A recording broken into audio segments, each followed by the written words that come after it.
All right, game on. This is the first steps to cooking your own raw cat food. The first thing you're going to want to do is mix your B vitamins and your dry E400 I use. So you need 800 IUs of the dry vitamin E. All right. Then you need 400 milligrams, so 8 times 50, right? That's 400. So you need to open 8 of these capsules and pour it in the bowl. And then 2 of these because it's 800 IUs. And then 3 teaspoons of light salt. Okay.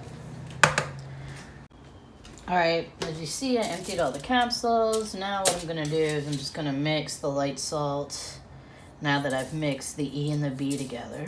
Okay. I'm going to mix the light salt in with the vitamins, just using the toothpick. Sometimes the B vitamins get stuck in the capsule. Not the small side for some reason, but the end of the big one. So I just use toothpicks and I pull it out. Ingenuity, people. Anyway, what I'm going to do next is I'm going to mix this delicious vitamin salt mixture in with 8 egg yolks. I've separated out the egg whites because egg whites have something called avidin. Oops, sorry, camera. And the avidin, when it's raw, not cooked, won't let the cat's body absorb biotin and essential B vitamins. So you want to make sure you only have egg yolks. And my egg yolks are delicious because they're from my chickens. I raise chickens, not for meat, but I do have dual-purpose birds, meat, and egg, Buff Orpingtons. Anyway, I separate their egg whites, and you can, have egg white omelets, have, what's that delicious, sorry, I live in the South, there's a million trucks. What's that, dessert, a macaroon? Is it a macaroon? Anyway. You can make those too with the egg whites. Or you can use it as a hair serum. I mean, I don't know. Do what you want. Don't waste it. So what I'm going to do is cut right now and then put you over because we're going to do the liver and the hearts with this mixture. Cut. Okay. So now I'm going to put the delicious vitamin, egg yolks only, egg whites separated. I didn't video it because I feel like people know how to separate eggs. They don't need me to show them. And then I save time. Get to business. Get to the business. So I use a big tub like this because sometimes I do double the recipe because I have a large chest freezer that I store the cat food in. And so this is great when you do double the recipe. If not, you can use like a huge bowl. I've used a big old spaghetti pan before. So what we're going to do now is I get these organic chicken livers and I put them through first because usually they're refrigerated, and next will be chicken hearts. So this is 18 ounces of chicken livers. I know it said 14 ounces of chicken livers, but I have less hearts. You'll see when I tell you how many hearts I have. So what I'm going to do... there we go. Maybe I should have started it already. Hold on. Did I even plug it in? Oh, Kara, cut. Okay, we're back. For reals. Okay, it's going to be loud. Be ready.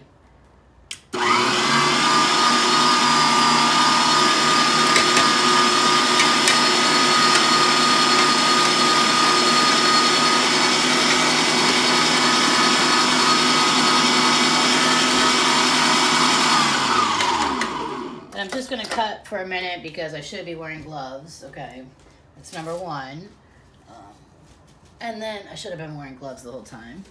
Just because, sanitary reasons, but also because you don't want your hands to smell like blood and guts. But anyway, it's a good time to pause because I do the livers first because they're softer and the hearts always come frozen. I left them out to thaw a little bit in the refrigerator. But they'll always be harder, so they'll push out the soft liver. So always remember liver, then heart. Okay.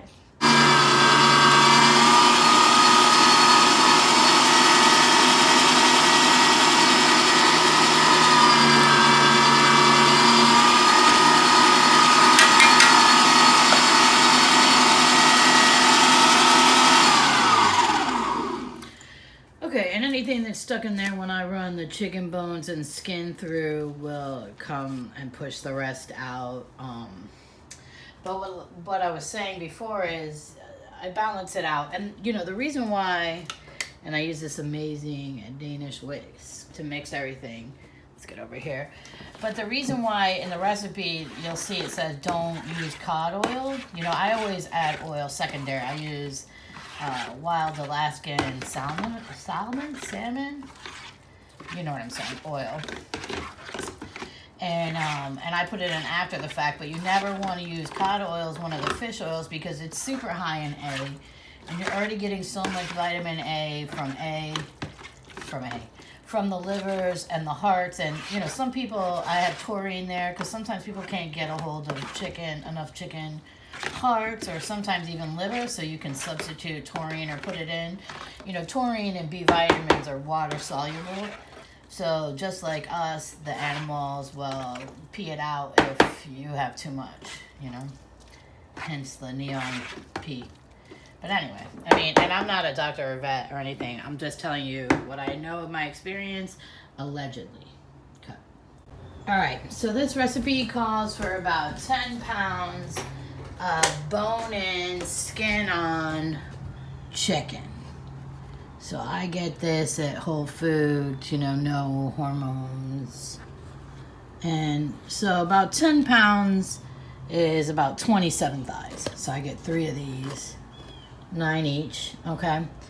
So, cut. There's my assistant. She smells the liver and hearts and cat food. Now she's ready for the chicken to get over. Ma'am? No, ma'am. Cut. Okay. So there's 27 thighs, bone and skin. Okay. So if you have a super skinny cat, you'll only want to take off 1/4 of each thigh skin. So 1/4. Excuse me, sir. No, sir. It's not time yet. So I don't know if you can see, but my cats are not super skinny. And then if you have a perfect cat, in quotes perfect, that meets their body requirement, then they can have half the skins taken off, right? So one cat skinny gets 3/4 of the skin left on. At the right weight cat gets half the skins, and my cats get 1/4 of the skins. How does it go? 50%. I remove 3/4 of the skin. So 27, I'm going to remove 13 instead of 13.5. So they get 0.5 extra skin. Because they could lose some weight. So what I'm going to do is take out 13 of the skins, and then you want to take out 1/3 of the bones. So that 27 thighs, skin and bones equals the 10 pounds about, if you grab them and look at their weight. These are exactly 10 pounds. So I always have to take out 9 bones. And that's why I have these poultry shears, because it's easy to de-skin them. I'll take out 9. Well, no. You've seen me pull off the skin. You've heard my spiel. I'll show you how I get the bone out.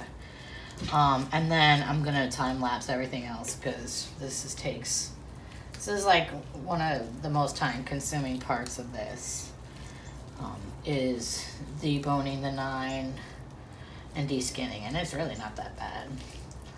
I'll use my hands with my gloves and see what you can do. Oh, that's what I want to say too before I do the time lapses.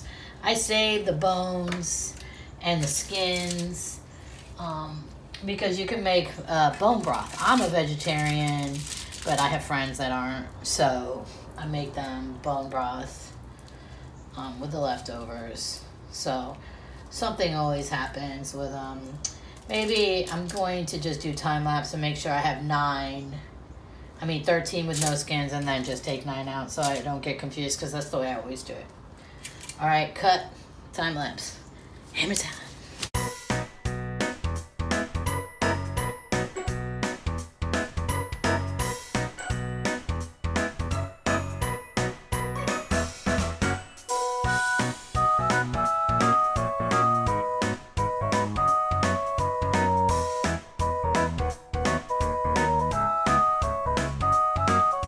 Okay, I realized I made a mistake. I said that my cats only get 13 removed because in my mind they're perfect. But in reality they are a little overweight. So I need to remove 75% of the skins. So 75% of 27 is 18.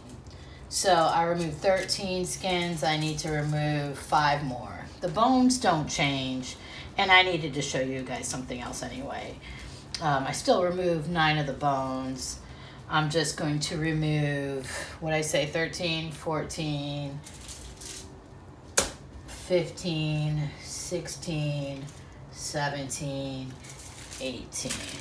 So, but I also wanted to say, even though, I take the bones out of these and the ones I don't take the bones out of, you're still going to want to use your poultry shears to cut it up to put it in the meat grinder, just because it goes through easier and it'll make your life easier.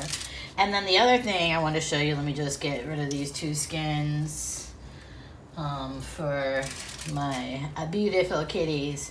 Sorry I gave you the wrong math for them for the overweight. I gave you the perfect math for the perfect cat.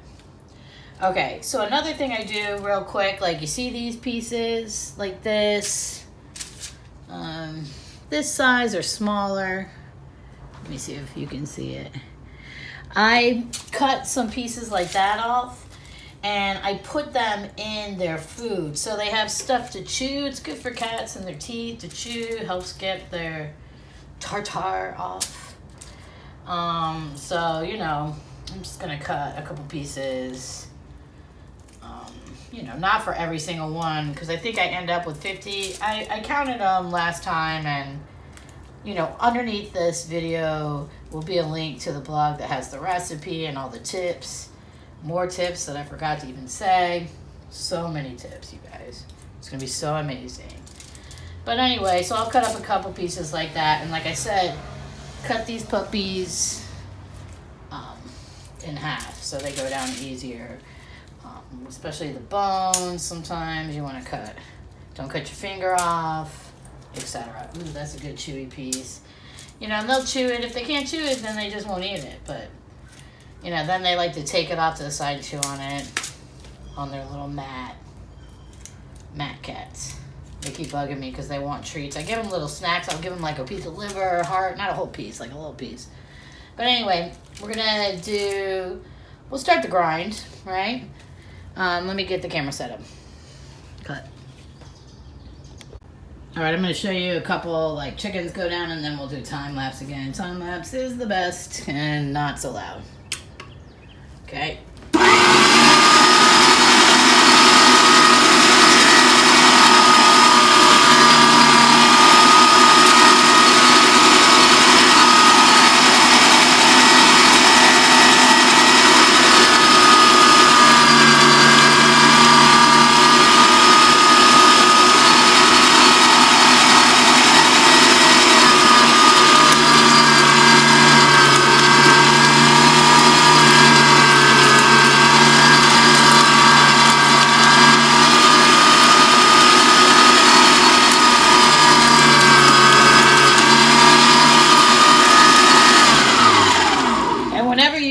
Go from the light chicken color to the red, that's the marrow, the bone marrow getting in there. Delicious. Good. Okay, so that's enough noise. You get the point.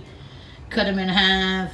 Put the bones in by themselves if you want. This grinder is amazing. I have a link for it.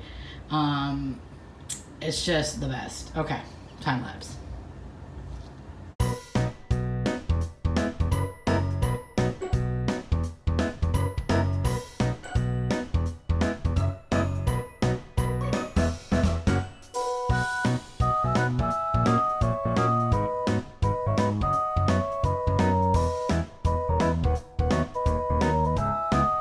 Okay, this is all the chicken, the eggs, liver, hearts, vitamins, salt. I'm about to put in 4 cups of water. I'm going to mix it in this. It still have some of the blood left, so we use it all. And then mix that all in. And then we're going to put everything in containers. I'll put them on this baking sheet. And then I'll walk them and put them in my chest freezer. That'll make a bone broth for my friends. And those are little chewy treats. So, okay. It's about 4 ounces per container. So, and that's 2 ounces per cat. So one of these feeds both my cats. Anyway, okay. So I don't want to waste any chicken. So what I'm gonna do now is take this off. You press this button here and turn it to get the whole thing off. Okay, you might want to unplug it. I don't know. Wow, I'm so strong. Hold on one moment, please, with my strength. 1, 2. Really? Okay, hold on. All right, I had to get a towel to get it loose, but just so you can see the pieces, and I can get all the chicken out. Sometimes there is, what's it called? Some thick bone in there, and I don't normally dump it in there because I want it to be cut to the point it's going to be cut at. So you want to get all that, get out of there. Make sure it's not, ow, just smashed my finger. What? Sweet. Get all this out. So this is this piece. Then this is the blade. You want to put it on the way you think you wouldn't, right? Because you think you'd put it, let me check this. They can handle it. No big bone shards. You'd think it would go like this, right? But it doesn't. So don't do that because it's horrible and nothing comes out right and it's a whole mess and you got to take it all apart. I should probably have gloves on, I swear. Now my hands are going to smell just because of this. What can you do when you love your cats? Woo, childless cat lady. Okay, cut. Okay, now we're gonna add the 4 cups of water and mix everything up. So I just like to fill this. I just want to show you that if you get this 1, 2, it's probably like 2 full ones equals 4 cups. But I measured it just so you could see. So now we have to super mix everything. Let me get this like this. And we just mix it and mix it. Let me get you a better view. How's that? So you want to make sure you get from the bottom up because that's where all your vitamins are. And, you know, you put the water in because cats should be getting their water from food, like processed food and dry food. When you see your cat drinking a lot of water, it's because allegedly that they're eating cats aren't supposed to eat carbohydrates. Cats don't get diabetes unless they're eating like processed crap food. If you're feeding your cats dry food allegedly all the time, that's why they're drinking water. They should get their water through the food. And like such a small percentage of their food should be processed. Listen, I'm a vegetarian. I don't even want to be doing any of this. But I love my cats. So I also have chickens, so you get the conundrum. But cats can't be vegetarians, so mazel tov. They get the most delicious stuff. So now what I do, oh, sorry, that hit my head on the thing. I'm gonna cut and get some gloves on and pack up this stuff and put it in the freezer. All right, excuse me. So I have these 4 ounce like baby food, make your own baby food jars. But you know, I have through time have had a million different ones. I like that, so I reuse them all the time.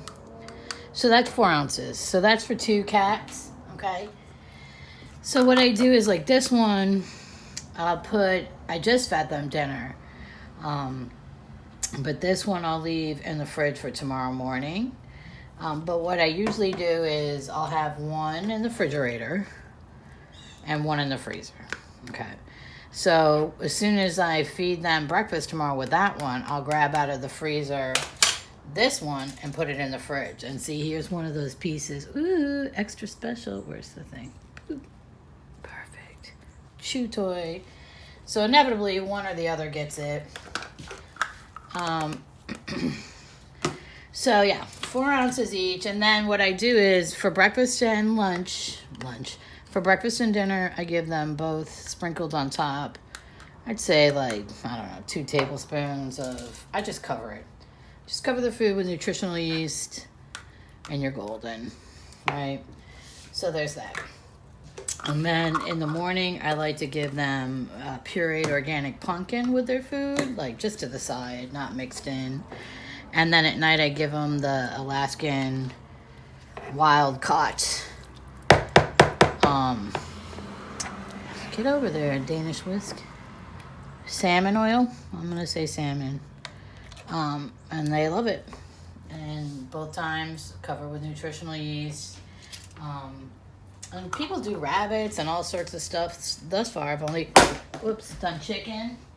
But you get it. I'm going to do time lapse. I think I've given you all the tips. And you're golden. Make your own cat food. They'll live longer and be happier. Cut.